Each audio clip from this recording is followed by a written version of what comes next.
प्रक्रिया निष्पक्ष करा, नाहीतर निवडणुका नकोत. उद्धव ठाकरे यांनी आयोगाकडे ही मागणी केलेली आहे. आमच्या तक्रारीची सर्वोच्च न्यायालयाने दखल घ्यावी, उद्धव ठाकरे यांनी ही मागणी केली आहे. न्यायालयाकडे ही मागणी करण्यात आलेली आहे.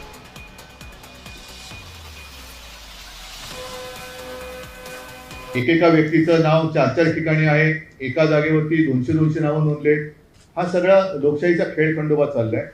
दोन्ही निवडणूक आयुक्तांना आम्ही सांगितले की एक तर इलेक्शन म्हणजे निवडणूक घ्यायची असेल तर ती निष्पक्षपातीपणाने झाली पाहिजे, नाहीतर इलेक्शन पेक्षा सिलेक्शन करून मोकळे व्हा.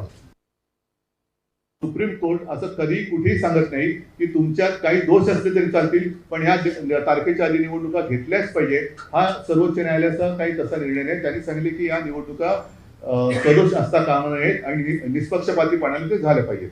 आता या सगळ्या गोष्टी झाल्यानंतर दोन्ही आयुक्त समोर बाजूबाजूला होते.